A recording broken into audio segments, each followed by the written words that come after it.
Good morning to all of you students. आज हम आप लोगों से डिस्कस करने जा रहे हैं एक topic that is surface tension. क्या होती है सरफेस टेंशन? सरफेस टेंशन को समझने से पहले हम कुछ important term like intermolecular binding energy, molecular range, surface film, इन सभी टर्म्स के बारे में जानेंगे। साथ साथ स्फीयर ऑफ इन्फ्लुएंस, ये सारे जो छोटे पॉइंट हैं इन्हें समझना जरूरी है हमें सरफेस टेंशन समझने से पहले। तो सबसे पहला टर्म जो हम लेंगे वो लेंगे इंटरमॉलिक्यूलर बाइंडिंग एनर्जी। तो इंटरमॉलिक्यूलर बाइंडिंग एनर्जी, हाँ, इंटरमॉलिक्यूलर बाइंडिंग एनर्जी वो मिनिमम एनर्जी होती है जो कि दो मॉलिक्यूल को सेपरेट करने के लिए रिक्वायर होती है। जैसे हमने देखा दो मॉलिक्यूल्स हैं, हम एग्जांपल लेते हैं ऑक्सीजन के दो मॉलिक्यूल्स हैं। अब हमें उन दोनों मॉलिक्यूल्स को आपस में सेपरेट करना है। तो सेपरेट करने के लिए हमें उन्हें कितनी मिनिमम एनर्जी देनी पड़ेगी, वो मिनिमम एनर्जी हमारी इंटरमॉलिक्यूलर बाइंडिंग एनर्जी कहलाएगी। Next is molecular range. Molecular range वो स्पेस जिसमें कि एक मॉलिक्यूल दूसरे मॉलिक्यूल पर फोर्स ऑफ अट्रैक्शन लगा सकता है, उस स्पेस को हम मॉलिक्यूलर रेंज कहते हैं of that molecule. Sphere of influence, जिन कहते हैं sphere of influence. Sphere of influence जो होता है वो इमेजिनरी स्फीयर जिसके अंदर हम मॉलिक्यूल को सेंटर में रखते हैं और उसके स्फीयर इन्फ्लुएंस को जहां तक है उसके रेडियस को लेकर के पूरा एक स्फीयर बना देते हैं, तो उसको हम कहते हैं sphere of influence. And surface film, surface film जो होती है वो टॉप मोस्ट लेयर होती है जो कि फॉर्म होती है अराउंड एन इमेजिनरी स्फीयर। जो इमेजिनरी स्फीयर हमने स्फीयर ऑफ इन्फ्लुएंस बनाया उसके ऊपर जो टॉप मोस्ट लेयर होती है उसे हम स्फीयर ऑफ इन्फ्लुएंस कहते हैं। इन सभी टर्म्स को अब हम थोड़ा से लिख लेते हैं and note down.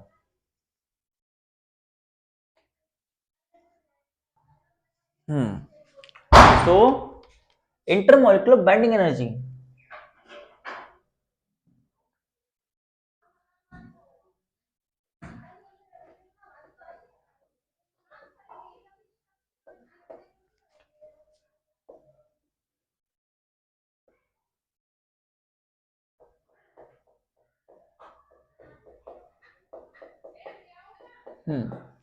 so we can say that it is the minimum energy, it is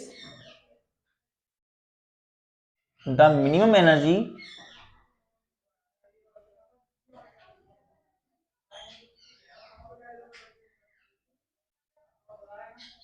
required to separate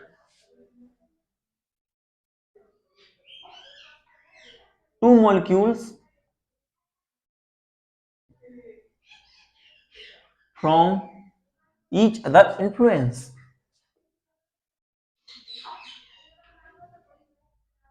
each other influence,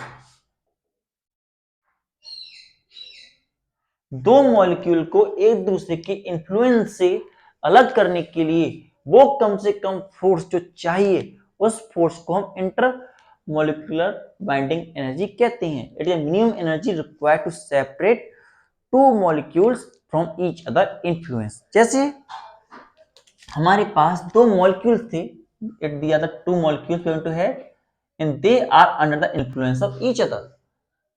now हमको इन दोनों को सेपरेट करना है, we are going to separate both of them. तो इसके लिए we are going to apply give some amount of energy. हमने इन्हें कुछ एनर्जी दी। एनर्जी देने से ये जो बाइंड करके रखे हुए हैं, ये जो बाइंड किए हुए हैं ये दोनों सेपरेट हो गए like this. Both the molecule gate separate and become free from each other influence, और एक दूसरे के इन्फ्लुएंस से सेपरेट हो गए। अभी दोनों मॉलिक्यूल का इन्फ्लुएंस एक दूसरे पे नहीं है, तो वो मिनिमम एनर्जी जो हमने दी है वो हमारी इंटरमोलिकुलर बाइंडिंग एनर्जी कहलाएगी। Note it down.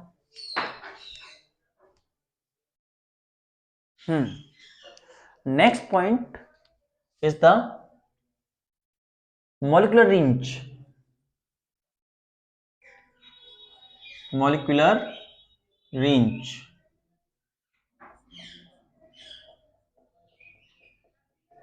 So molecular range is the maximum range up to which a molecule is able to apply a measurable force of attraction. वो उसके एक मॉलिक्यूल के अराउंड में वो स्पेस जहां तक वो एक measurable amount of force of attraction किसी दूसरे पार्टिकल में लगा सकता है उसे हम मॉलिक्यूलर रेंज कहते हैं। So we can say molecular range is in space, molecular range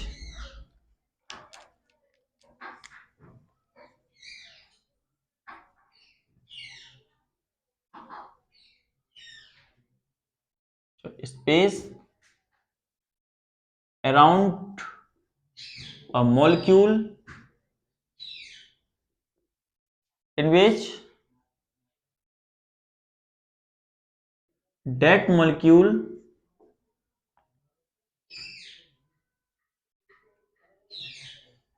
is capable of applying measurable force of measurable force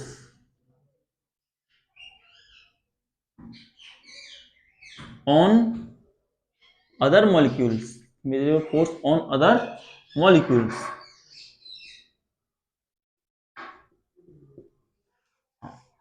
तो मॉलिक्यूलर रेंज वो स्पेस होता है किसी मॉलिक्यूल के चारों तरफ जिसके अंदर वो दूसरे मॉलिक्यूल्स पर फोर्स ऑफ अट्रैक्शन या फोर्स ऑफ रिपल्सन जो फोर्स होती है वो लगा सकता है। जैसे हम अगर ये मॉलिक्यूल लें, एक मॉलिक्यूल हमारे पास ये है और एक तो और दूसरा मॉलिक्यूल हमारे पास ये है। नाउ ये मॉलिक्यूल जो है हमारा इस एरिया के अंदर in this area, this in area of this molecule, इसके चारों तरफ ऐसा एरिया बना दिया हमने। इस एरिया के अंदर अगर कोई बॉडी या कोई दूसरा मॉलिक्यूल आता है तो ये उस पर फोर्स ऑफ अट्रैक्शन लगाने में कैपेबल है। इसी तरीके से अगर हम दूसरा मॉलिक्यूल लें, दिस इज दैट, यहां पर हमने लिया, इसका स्फीयर इन्फ्लुएंस इतना है, इस तरीके को इस इन्फ्लुएंस है, ये हमारा मॉलिक्यूल है और ये हमारा सेंटर में रखा हुआ है और ये अपने चारों तरफ फोर्स ऑफ प्रोटेक्शन लगाने में कैपेबल है। तो इस एरिया को हम उसका मॉलिक्यूलर रेंज कहेंगे। मॉलिक्यूलर रेंज के अंदर वो पार्टिकल डिसाइड करता है कि हमसे अट्रैक्ट होना है, उसके वो जो एडहेसिव फोर्स को कंपेयर करेगा या रिपल्सिव फोर्स को ज्यादा होनी चाहिए। अगर वो कोहेसिव टाइप का है तो वो सेम पार्टिकल की तरफ ज्यादा अट्रैक्ट होगा, लाइक दिस। अगर मॉलिक्यूल्स एडहेसिव है तो जो इधर की साइड में उसके जैसे पार्टिकल हैं उनके साथ ज्यादा अट्रैक्ट होगा if it is adhesive in nature, sorry cohesive in nature. अगर वो कोहेसिव नेचर का है, if it is going to be of cohesive nature तो वो यहां पे इस तरीके से आएगा। वहीं if it is of adhesive nature, adhesive by nature, तो ऐसी कंडीशन में वो इस बॉन्ड पर ज्यादा फोकस करेगा और अगर कोहेसिव तो इस तरीके के बॉन्ड ज्यादा वो बनाएगा। तो ये डिपेंड करता है कि जो मॉलिक्यूल है वो कोहेसिव है, कोहेसिव फोर्स को सपोर्ट करेगा या एडहेसिव को सपोर्ट करेगा, और जो उसकी रेंज होती है जिस तक वो फोर्स लगा सकता है उसे हम बोलते हैं molecular range. Note it down.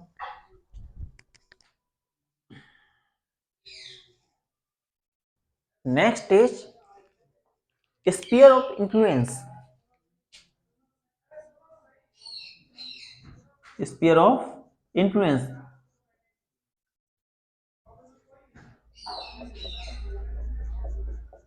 Next one is the sphere of influence. तो इससे हम कह सकते हैं it is the sphere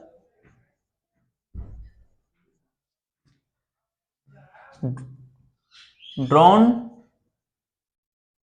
by taking molecule in center and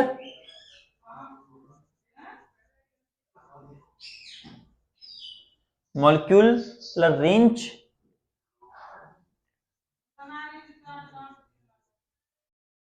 h radius।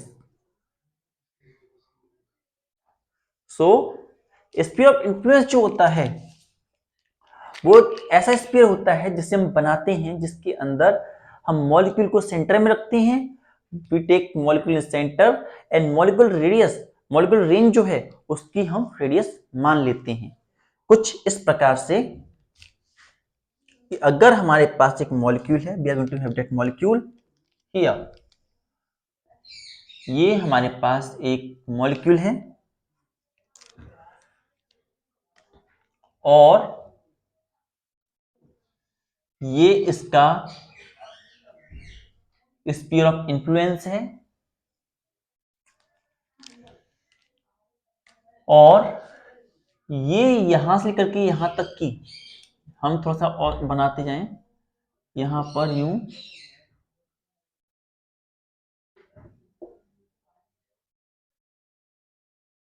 अभी हम एक काम करते हैं पहले।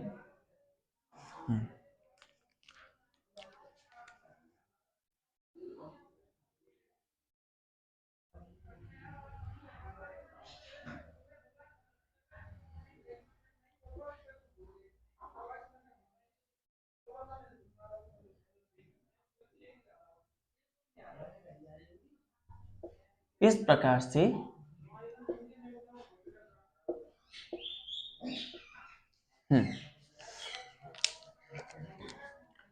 यहां पर हमारा ये मॉलिक्यूल है, here we have that molecule.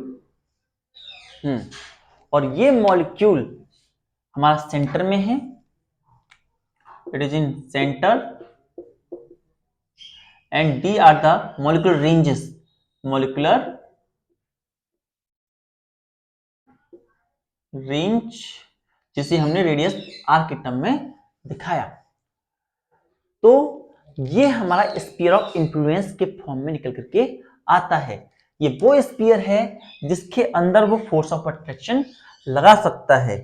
Like these molecule, हमने मॉलिक्यूलर रेंज जो थी उसको अगर हम यहाँ पर इन्हें पकड़ के ऐसे रख दें, इसे हम इस तरीके से ले लें और इसे हम कुछ इस तरीके से अज्यूम कर लें, कुछ इस तरीके से इसे यहाँ पर हमने अज्यूम कर लिया और यहाँ पर हमारी फोर्स ऑफ अट्रैक्शन इस प्रकार से कहीं, similarly here force of attraction यहां पर भी कहीं, और साथ ही साथ force of attraction and repulsion यहां पर भी हमें देखने को मिलता है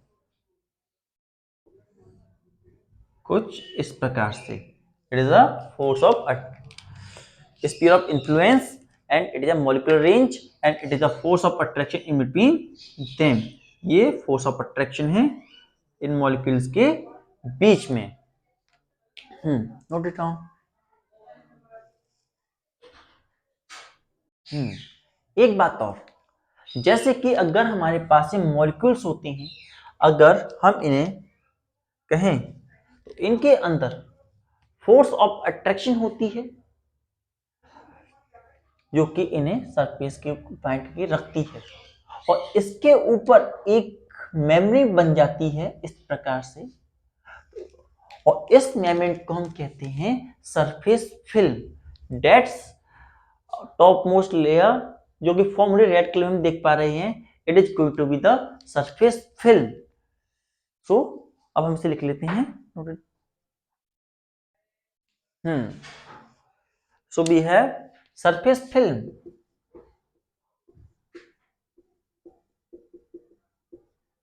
So we can say it is the topmost layer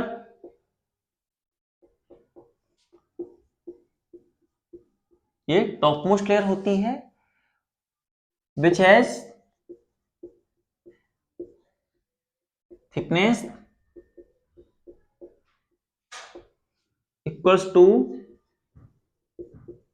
molecular range, जिसकी जो थिकनेस होती है वो मॉलिक्यूलर रेंज के बराबर होती है। सरफेस फिल्म की जो थिकनेस होती है वो हमारे मॉलिक्यूलर रेंज के बराबर रहती है। जो ये हमारी स्फीयर है इसकी। ये 4 टर्म जो हमने सीखे, अब हम इसके बाद इसको एक बार रिवाइज करते हैं, उसके बाद बढ़ते हैं। Intermolecular force. इंटरमोलिकुलर फोर्स वो मिनिमम एनर्जी जो कि दो मॉलिक्यूल को सेपरेट करने के लिए चाहिए होती है एक दूसरे के इन्फ्लुएंस से, उस एनर्जी को हम इंटरमोलिकुलर बाइंडिंग एनर्जी कहते हैं। मिनिमम एनर्जी जो कि दो मॉलिक्यूल को सेपरेट करने के लिए चाहिए वो इंटरमोलिकुलर बाइंडिंग एनर्जी होती है। मॉलिक्यूलर रेंज जो होता है स्पेस होता है एक मॉलिक्यूल के चारों तरफ जहां पर वो force of attraction, measurable force of attraction, repulsion लगाने में कैपेबल होता है दूसरे मॉलिक्यूल्स के ऊपर। साथ ही साथ sphere of influence. Sphere of influence वो स्फीयर जो कि हम ड्रॉ करते हैं by taking molecule at a centre and molecule range as its radius. Surface film जो होती है वो टॉपमोस्ट लेयर होती है which has thickness equal to its molecular range. तो टॉपमोस्ट लेयर होती है जिसकी थिकनेस बराबर होती है टू द मॉलिक्यूलर रेंज, वो हमारी सरफेस फिल्म होती है।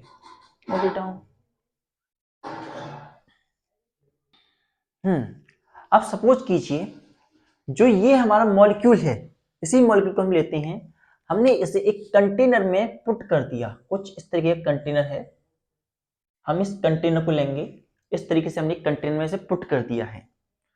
हम इसे अज्यूम कर सकते हैं that molecule we are going to have, we are going to put it in the container and like this, or here there are thousands of molecule like इस तरीके से कई सारे मॉलिक्यूल यहां पर हैं। अब देखिए पहली कंडीशन, जो मॉलिक्यूल ऊपर की तरफ होते हैं वो इसे अपवर्ड अट्रैक्ट करेंगे, मॉलिक्यूल ऊपर की तरफ अपवर्ड पुल लगाएंगे, और जो मॉलिक्यूल नीचे हैं, इस मॉलिक्यूल के नीचे हैं, वो उसे डाउनवर्ड डायरेक्शन में उसे लेने की कोशिश करेंगे। So those molecule which are in upward direction that tends to move it in upward direction, upward, and those molecule in down of this molecule they tends to take it down. So हमने क्या देखा, पहली condition यहां पर ये हुई कि number of molecule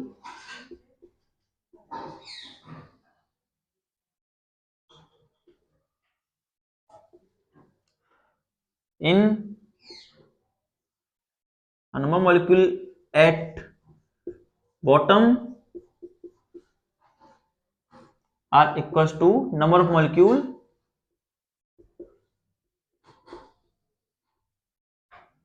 at top। तो जो इसके ऊपर जितने मॉलिक्यूल्स हैं उसके नीचे भी इतने ही मॉलिक्यूल्स हैं। तो ऐसी कंडीशन में जो हमारा ये मॉलिक्यूल है वो रेस्ट की स्टेट में रहेगा। In this condition the molecule is going to be in state of rest. उसे कोई फोर्स या no net force, no net force is going to be act on it. ऐसी कंडीशन में उस पर कोई फोर्स एक्ट नहीं करेगी, नेट फोर्स एक्ट नहीं करेगी। वहीं अगर number of molecule at top ज्यादा है और number of molecule at bottom कम है। हम कह रहे हैं number of molecule at bottom नीचे की तरफ कम है और number of molecule at top number of molecules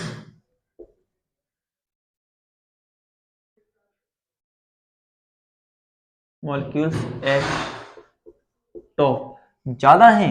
number of molecule at bottom से number of molecule at top ज्यादा है, तो ऐसी कंडीशन में उस मॉलिक्यूल को less force of attraction downward direction होगी। फोर्स ऑफ अट्रैक्शन जो नीचे तरफ होगी वो downward pull is going to be less. Downward pull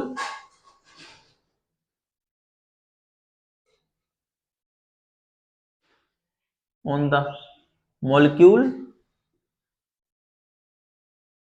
is having to be less, मतलब कि कम मॉलिक्यूल उसे नीचे की तरफ खींचने वाले होंगे, तो वो जहां पर है वहां पर रहेगा।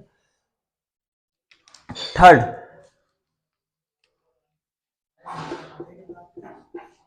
अगर जो नंबर ऑफ मॉलिक्यूल बॉटम में है वो ज्यादा है और वो टॉप में है वो कम है, number of molecule at top is more than number of molecules at number of molecule at bottom।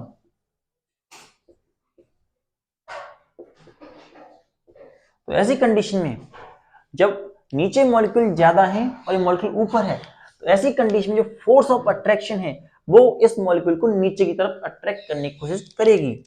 So downward पुल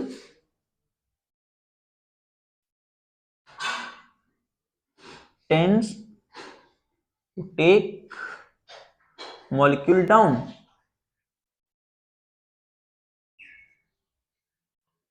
तो डाउनवर्ड पुल है वो उस मॉलिक्यूल को नीचे लाने की कोशिश करेगी।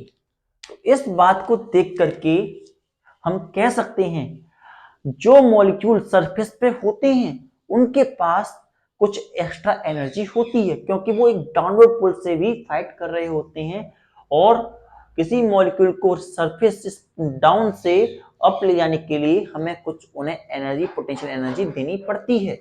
They should have some energy to leave their bottom surface and reach the top against the force of downward pull।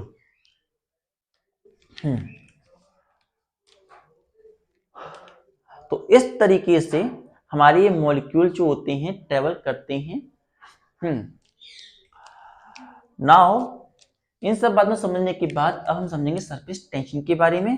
Till ये नोट इट डाउन।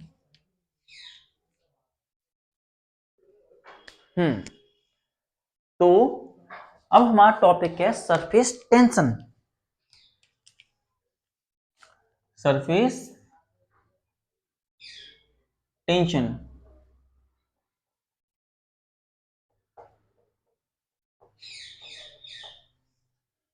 तो सरफेस टेंशन जो है हमारे दो शब्दों से मिलकर बना हुआ है, एक सरफेस और दूसरा टेंशन। टेंशन मीन टू से खिंचाव। जब हमने पढ़ रखा है न्यूटन लॉ ऑफ मोशन के अंदर, जब हम किसी रोप को खींचते हैं तो उसके अंदर एक टेंशन पैदा होता है। उसी प्रकार से हम यहाँ पर भी एक टेंशन के बारे में पढ़ने जा रहे हैं, जो कि लिक्विड की टॉपमोस्ट लेयर, जो टॉपमोस्ट लेयर होती है उस पर बनता है और वो सरफेस पे बनता है लिक्विड के, इसलिए हम उसे सरफेस टेंशन कहते हैं। सरफेस टेंशन जो होता है वो प्रॉपर्टी देख होती है किसी भी लिक्विड की, जिसकी मदद से वो अपना जो सरफेस एरिया होता है वो मिनिमम रख पाता है। It is a property by virtue of which liquid at rest it tends to have minimum surface area. वो प्रॉपर्टी जिसके कारण कोई भी लिक्विड अपना मिनिमम सरफेस एरिया रख पाता है। हम एग्जांपल लेते हैं, जो डॉल रेन ड्रॉप होती है वो अपना स्पेरिकल फॉर्म बना के रखती है। क्यों स्पेरिकल फॉर्म बना के रखती है? क्योंकि किसी भी दिए गए वॉल्यूम के लिए जो स्पेरिकल शेप होता है उसमें सबसे कम वॉल्यूम, लीस्ट वॉल्यूम आता है, और इसके लिए वो एक स्ट्रेच्ड मेम्ब्रेन टाइप सरफेस अपने चारों तरफ क्रिएट कर लेती है, और उसको क्रिएट करने के लिए, उसको सरफेस को क्रिएट करने के लिए एक टेंशन प्रोड्यूस होती है और उसकी सरफेस पे, और उस सरफेस को हम सरफेस टेंशन कहते हैं। सो हम यहाँ पे लिखना स्टार्ट करते हैं। बस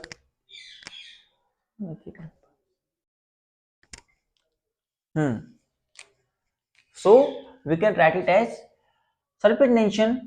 It is the property of a liquid at rest by virtue of which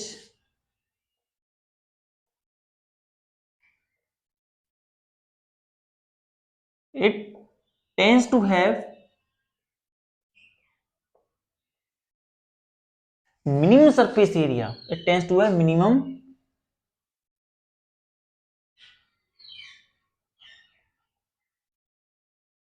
surface area.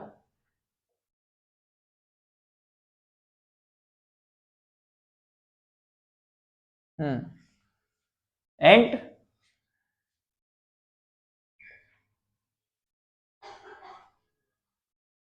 it behave like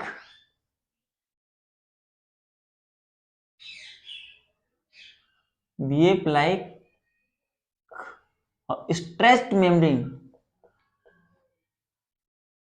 Behave like stretched membrane. और ये जो है स्ट्रेस्ड मेम्ब्रेन की तरह वर्क करता है। इसे हम दूसरे शब्दों में ऐसे भी कह सकते हैं, surface tension at the free surface of a liquid. Tension at the free surface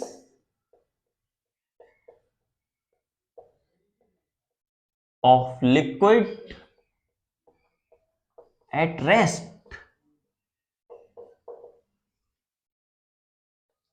वो टेंशन जो कि एक फ्री सरफेस ऑफ लिक्विड के ऊपर बनती है जब लिक्विड रेस्ट में होता है। रेस्ट मतलब कि उस पर कोई एक्सटर्नल फोर्स, ग्रेविटी का फोर्स वर्क नहीं कर रहा होता, उस कंडीशन टेंशन लगती है, उस टेंशन को हम कहते हैं डेड टेंशन।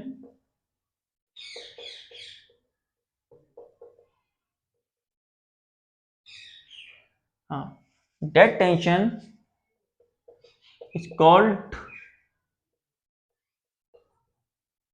Surface tension. उस टेंशन को ही हम सरफेस टेंशन कहते हैं। Dead tension called surface tension. Surface tension जो होता है उसे हम न्यूमेरिकली समझाना चाहें तो उसके लिए हम यहां पर एग्जांपल लेंगे। ये हम टॉप मोस्ट लेयर ले रहे हैं किसी भी कंटेनर की। अगर हम इस कंटेनर को समझें तो कंटेनर का यहां पर एक टॉप मोस्ट लेयर होती है।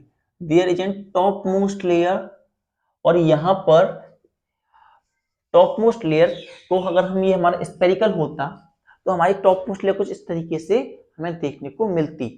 रेस्ट की स्टेट में हम, जो ये हमारी स्टेट ऑफ रेस्ट है, इस पर हम एक लाइन टेंजेंशियल ड्रॉ करते हैं। We have to draw a tangential line A and B. इस तरीके से एक लाइन ड्रॉ करते हैं A and B here. Now जो ये टेंजेंशियल लाइन है इसके परपेंडिकुलर यहां पर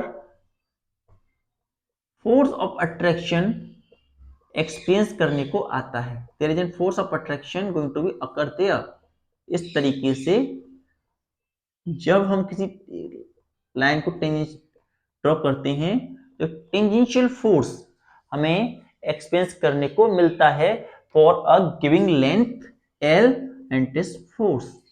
और यही टेंजेंशियल फोर्स नहीं, फोर्स पर यूनिट लेंथ, इसी की मदद से हम सरफेस टेंशन को मेजर कर पाते हैं। सो सरफेस टेंशन को मेम्ब्रेन के ऊपर अगर हम लाइन कहीं से भी टेंजेंसी ड्रॉ करें, वहां पर जो फोर्स एक्ट कर रही है पर यूनिट ऑफ लेंथ, वही हमें सरफेस टेंशन का मेजरमेंट देती है। So surface tension is equals to force per unit length. Force per unit length के बराबर हमारी सरफेस टेंशन होती है।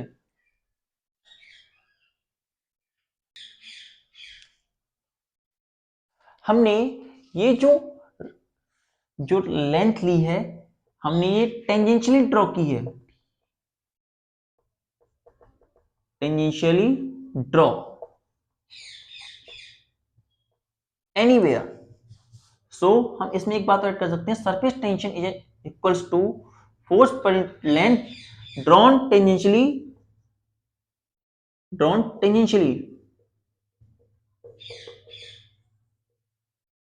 एनीवेयर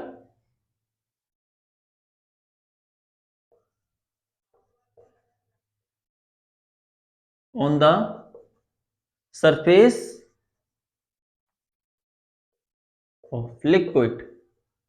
हमने सरफेस ऑफ लिक्विड पर टेंजेंसी ड्रॉ किया कहीं पर भी, तो इस तरीके से हम सरफेस टेंशन को फाइंड कर सकते हैं।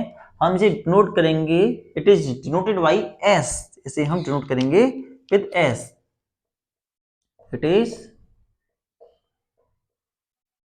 Denoted by S. So S equals to force upon length. ये हमारे पास पहले निकल के आती है, surface tension equal to force per unit length, that is length is going to drawn tangentially, और इस पर फोर्स परपेंडिकुलरली एक्ट कर रही है, सरफेस टेंशन हमारी जो परपेंडिकुलर एक्ट कर रही है, यहाँ पर देख पा रहे हैं। यहाँ पर इसकी ऐसा यूनिट होती है, ऐसा यूनिट जो होती है फोर्स की होती है न्यूटन, और इसकी होती है मीटर, तो हो जाता है न्यूटन मीटर। नाउ डायमेंशन होते हैं, dimension of the surface tension, dimension of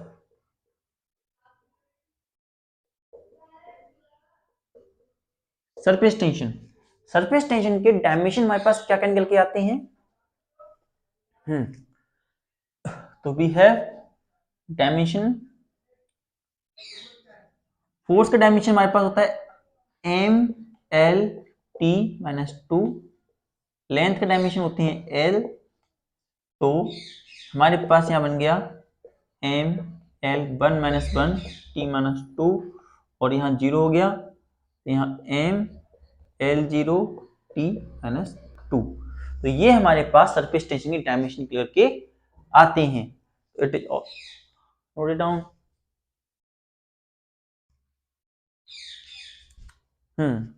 next is, जो हमारी सरफेस टेंशन है वो किस प्रकार की क्वांटिटी होती है?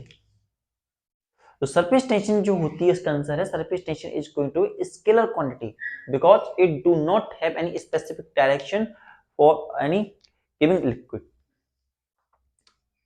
सो we have surface tension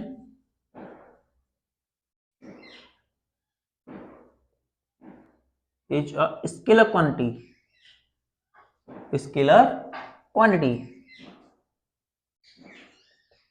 surface tension जो हमारे पास होती है वो एक स्केलर क्वांटिटी होती है।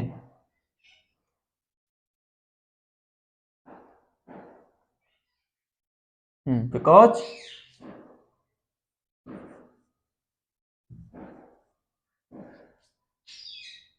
it does not depends upon specific direction,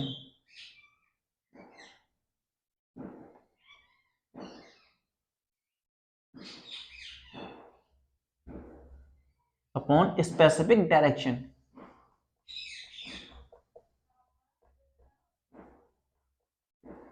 ये किसी स्पेसिफिक डायरेक्शन से इंपैक्ट नहीं करती है, इसीलिए जो हमारी सरफेस टेंशन होती है वो एक स्केलर क्वांटिटी होती है। Note it down.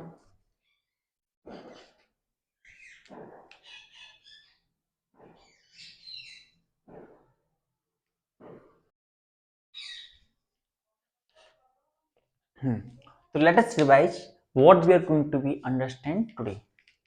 आज हमने जाना इंटरमॉलिक्यूलर बाइंडिंग एनर्जी के बारे में। इंटरमॉलिक्यूलर बाइंडिंग एनर्जी वो मिनिमम एनर्जी होती है जो कि रिक्वायर करती है दो मॉलिक्यूल को सेपरेट करने के लिए। It is the minimum energy required to separate two molecule from each other influence. इसके लिए हम आपको एक और बात बता दें, मिनिमम एनर्जी कहने से मेरा मतलब क्या है। हम इसे ओपन करने के लिए इतनी फोर्स भी लगा सकते हैं और हम इसे कम से कम फोर्स में लगा सकते हैं। तो हम यहां पर जो बात कर रहे हैं मिनिमम फोर्स, जो कम से कम फोर्स लगा करके हम इन दोनों को सेपरेट कर सकते हैं, उसकी बात कर रहे हैं। क्योंकि फोर्स तो हम कितनी भी लगा करके सेपरेट कर लेंगे। अगर हम इतनी फोर्स लगाएं तब भी सेपरेट हो रहा है और इतनी फोर्स लगाएं तब भी सेपरेट हो ही रहा है। लेकिन हम जब यहाँ पे बात कर रहे हैं तो हम कह रहे हैं minimum force that is required to separate two molecule from each other influence. वो कम से कम फोर्स जिसे लगा करके हम दो मॉलिक्यूल को उन दोनों के इन्फ्लुएंस से अलग कर सकते हैं, उसको हम इंटरमॉलिक्यूलर बाइंडिंग एनर्जी बोल रहे हैं। इसके बाद मॉलिक्यूलर रेंज। मॉलिक्यूलर रेंज वो स्पेस होता है किसी भी मॉलिक्यूल के around. It is an space around a molecule in which it is capable of applying force on other molecules. वो स्पेस, जैसे कि हमारे मॉलिक्यूल्स हैं उनके अराउंड में स्पेस होता है। ये space molecule to molecule vary करता है। It going to vary molecule to molecule. किसी के अंदर ये ज्यादा होता है, किसी के अंदर ये कम होता है। कुछ मॉलिक्यूल्स फोर्स ऑफ अट्रैक्शन ज्यादा दिखा पाते हैं, कुछ मॉलिक्यूल फोर्स ऑफ अट्रैक्शन कम दिखा पाते हैं। कुछ मॉलिक्यूल फोर्स ऑफ अट्रैक्शन दिखाते हैं in between the same type of substance के बीच में, सेम टाइप ऑफ मॉलिक्यूल के बीच में। कुछ मॉलिक्यूल जो होते हैं दिखा पाते हैं डिफरेंट टाइप ऑफ मॉलिक्यूल्स के बीच में। तो ये वो स्पेस होता है जिसके अंदर वो फोर्स ऑफ अट्रैक्शन दिखाते हैं। Measurable force of attraction mean to say इस पॉइंट पर अगर हम बॉडी के पास खड़े हैं तो हमें इस मॉलिक्यूल का फोर्स ऑफ अट्रैक्शन इन्फ्लुएंस होगा। अगर हम यहाँ पर खड़े हैं तो भी हमें इन्फ्लुएंस होगा लेकिन कम होगा। अगर हम यहाँ खड़े हैं तब भी हमें कुछ हद तक इसके इन्फ्लुएंस एक्सपीरियंस होंगे। लेकिन अगर हम यहाँ पर आ जाएं तो हमें कोई इन्फ्लुएंस एक्सपीरियंस नहीं होगा क्योंकि हम इसके मॉलिक्यूलर रेंज से बाहर जा चुके हैं। We are going to pass out of this molecular range. लेकिन अगर हम यहाँ पर हैं, we are going to here, तो हमें इन दोनों मॉलिक्यूल के जो फोर्स है वो अट्रैक्ट करते हुए दिखाई देगी। अगर हम यहाँ पर हैं तो केवल हमें ये मॉलिक्यूल जो सेंटर वाला मॉलिक्यूल उसका फोर्स ऑफ अट्रैक्शन दिखाई देगा। वहीं अगर हम यहाँ पर हैं तो हम दोनों मॉलिक्यूल के फोर्स ऑफ अट्रैक्शन को एक्सपीरियंस कर सकते हैं। और अगर हम यहाँ पर हैं तो केवल हमें इस मॉलिक्यूल के फोर्स ऑफ अट्रैक्शन एक्सपीरियंस करने को मिलेंगे।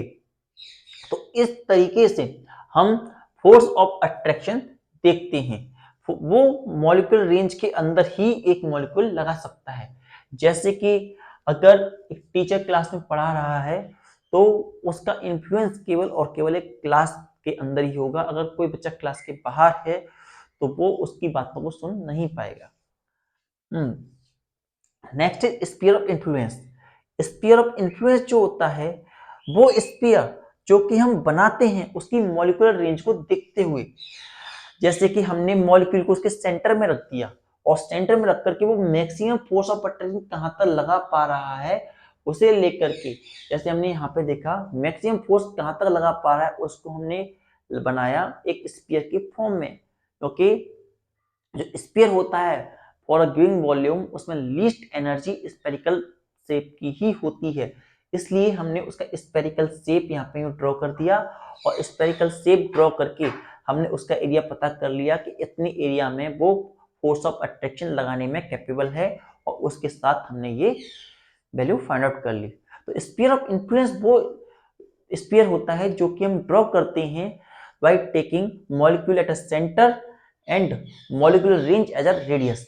जो यहाँ पर हमारा स्फीयर है, यहाँ पर जो सेंटर है ये हमारा मॉलिक्यूल है, मॉलिक्यूल को हमने सेंटर में रखा है और मॉलिक्यूलर रेंज को हमने रेडियस के फॉर्म में रख दिया है। नाउ नेक्स्ट जो हम बता रहे थे सरफेस फिल्म। सरफेस फिल्म जो होती है टॉप मोस्ट लेयर होती है जिसकी थिकनेस उसके मॉलिक्यूलर रेंज के बराबर होती है, जिसके अंदर सारा का सारा हमने उसे मिला के रखा हुआ है। इसके बाद जो कि हमने लिखा है it is top most layer which has thickness equal to molecular range. ये जो टॉप मोस्ट लेयर है रेड कलर में उसकी थिकनेस मॉलिक्यूलर रेंज के बराबर है, वही हमारी सरफेस फिल्म होती है। सरफेस फिल्म जो होती है ऑयल ड्रॉप की किसी की भी ये स्पेरिकल फॉर्म में होती है, क्योंकि स्पेरिकल फॉर्म जो होती है सबसे मिनिमम एरिया होता है और लीस्ट एनर्जी स्पेरिकल फॉर्म में देखने को आती है। तो इस तरीके से हमारा स्फीयर बना। तो उसके बाद जो हम नेक्स्ट जो हमें समझना था वो ये कि अगर जो ये हमारा स्फीयर है वाटर के अंदर हमने किया, if we put that sphere inside the water, तो ऐसी कंडीशन में वाटर के अंदर जाने पर तीन कंडीशन आ सकती हैं। कुछ मॉलिक्यूल इसके ऊपर होंगे जो अपवर्ड पुल करेंगे, कुछ मॉलिक्यूल इसके डाउनवर्ड होंगे जो कि डाउनवर्ड ले जाएंगे। तो अगर नंबर ऑफ मॉलिक्यूल इसके बॉटम और नंबर ऑफ मॉलिक्यूल टॉप ऊपर और नीचे दोनों मॉलिक्यूल जो हैं बराबर हैं, तो ऐसी कंडीशन में उस पर कोई नेट फोर्स वर्क नहीं करेगी हमारे मॉलिक्यूल के ऊपर। लेकिन वहीं अगर नंबर ऑफ मॉलिक्यूल टॉप ज्यादा हो जाए और number of molecule at bottom कम हो जाए, तो ऐसी कंडीशन में जो इसे डाउनवर्ड खींचने वाली फोर्स है वो कम हो जाएगी और मॉलिक्यूल जो है अपवर्ड जा सकता है, क्योंकि उस पर हमने कुछ वर्क किया होगा। क्योंकि now number of molecule at bottom अगर ज्यादा हो जाए और number of molecule at top से, तो ऐसी कंडीशन में ये बॉडी जो है ऊपर चली जाएगी। तो और हमने क्या बोला, जब ये मॉलिक्यूल नीचे से ऊपर जाते हैं तो इन्हें कुछ ना कुछ एनर्जी देनी पड़ती है, तभी we have to do some work on this molecule, some amount of work is going to be done. Some amount of work has to be done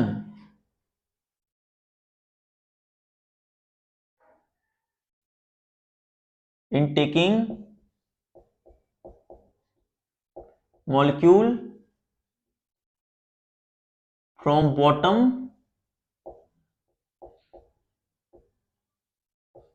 to top। Bottom से टॉप ले जाने के लिए हमें कुछ अमाउंट ऑफ वर्क उस पर करना पड़ेगा। एंड द वर्क डन, जो हमने काम किया, work is going to be done by us is going to get convert into its potential energy। work done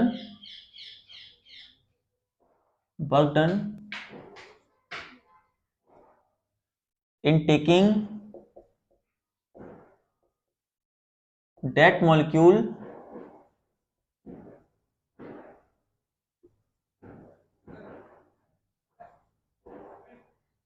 is convert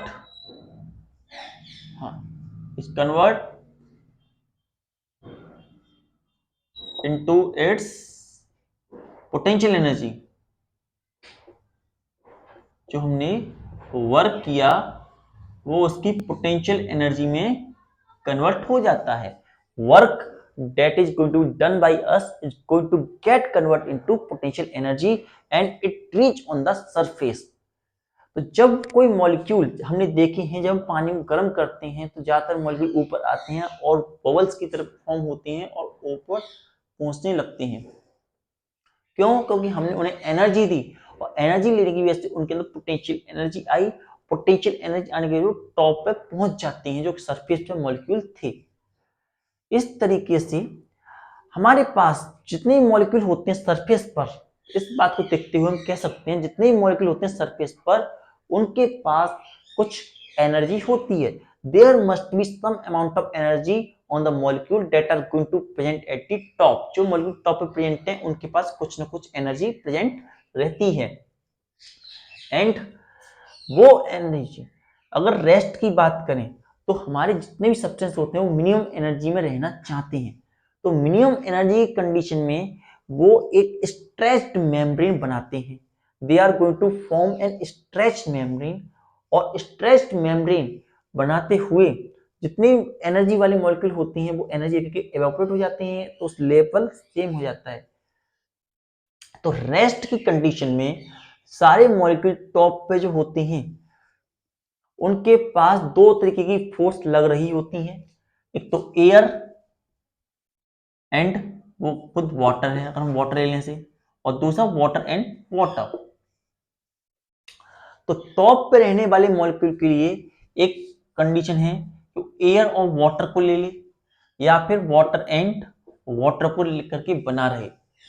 जब तक उसके पास कोहेसिव की फोर्स, वाटर वाटर मॉलिक्यूल की फोर्स ऑफ अट्रैक्शन डाउनवर्ड पुल हो रही है वो ज्यादा है, तब तक तो वो वाटर मॉलिक्यूल के अंदर ही रहेगा।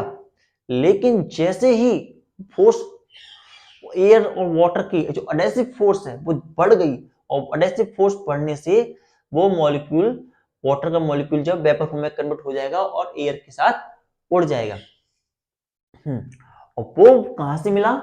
जो हमने उसे हीट प्रोवाइड की, जो हमने वर्क किया उसके ऊपर, जो बॉटम से टॉप में ले जाने के लिए पहले वो लगता है, और वो वर्क जो था उसकी पोटेंशियल एनर्जी में कन्वर्ट हो गया, और पोटेंशियल एनर्जी में कन्वर्ट होने की वजह से जो मॉलिक्यूल था वो ऊपर की तरफ उड़ गया। लेकिन जैसे धीरे धीरे करते हुए नॉर्मल स्टेट में आते हैं, जितने मॉलिक्यूल ऐसे फोर्स से होते हैं उड़ जाते हैं, बाकी के जो मॉलिक्यूल होते हैं टॉप मोस्ट लेयर पर मिनिमम एनर्जी रखना चाहते हैं, और मिनिमम एनर्जी रखने के लिए वो स्फेरिकल शेप या स्ट्रेच्ड मेम्ब्रेन फॉर्म में कन्वर्ट होते हैं। और वो स्ट्रेच्ड मेम्ब्रेन शेप में आने के लिए वो एक टेंशन लगाते हैं। They produce tension on the surface. जो जितने भी लिक्विड होते हैं इस एरिया के अंदर एक टेंशन प्रोड्यूस होती है इन सब के अंदर। There is a tension going to produce on each of the molecule at that point, and वो टेंशन जो कि सरफेस पर लगती है, और सरफेस पर लगती है और उस सरफेस को स्ट्रेच्ड मेम्ब्रेन की फॉर्म में बनाती है। उस स्ट्रेच्ड मेम्ब्रेन, उस फोर्स को हम कहते हैं सरफेस टेंशन। वो जो कि सरफेस पर लगती है, that is called surface tension. Note down.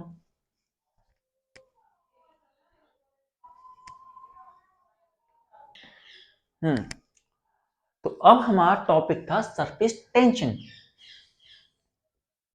तो सरफेस टेंशन वो प्रॉपर्टी होती है जिसके कारण कोई भी बॉडी अपने सरफेस पर मिनिमम सरफेस एरिया रखना चाहती है, मिनिमम सरफेस एरिया रखना चाहती है, और इसके लिए वो स्ट्रेच्ड मेम्ब्रेन की फॉर्म में ये करती है। सरफेस टेंशन का एग्जांपल हम देखें तो जब हम किसी डस्ट पार्टिकल को या कॉर्क को वाटर की सरफेस पर रखते हैं तो वो उसके ऊपर तैरता है, और तैरते समय उस पर कुछ अट्रैक्शन लग रहा होता है जिस कारण वो ट्रेवल भी कर रहा होता है। वो सरफेस जो होती है स्ट्रेच मेम्ब्रेन की तरह बिहेव करती है और हम उसे देख पाते हैं। तो वो उस सरफेस टेंशन को प्रिडिक्ट नहीं कर पाता, तोड़ नहीं पाता, जिसके कारण वो उसके ऊपर ही तैरता दिखता है। लेकिन वहीं अगर हम आयरन नेल को लें, और आयरन नेल जो होती है बड़ी आसानी से तोड़ के उसके अंदर चली जाती है, और इसके कारण हमें वो टेंशन देखने को मिलता है। तो सरफेस टेंशन जो होता है मिनिमम सरफेस एरिया देता है और स्ट्रेच्ड मेम्ब्रेन की फॉर्म में बनाने में उसे हेल्प करता है। तो कह सकते हैं it is a property of liquid at rest. Main बात, लिक्विड एट रेस्ट, रेस्ट का मतलब ये है कि उस पर कोई फोर्स वर्क ना कर रही हो। जैसा कि हम अपने पास भी देख सकते हैं कि अगर हम वाटर लें, we take water and take it for some time, in this condition जो वाटर होता है हमने नोटिफाई किया है कि उसके ऊपर एक लेयर बन जाती है, और उस लेयर पर अगर हम एक कागज का टुकड़ा रखें तो वो, या प्लास्टिक रखें तो वो उस पर फ्लोट करती रहती है, उसमें सिंक नहीं करती है।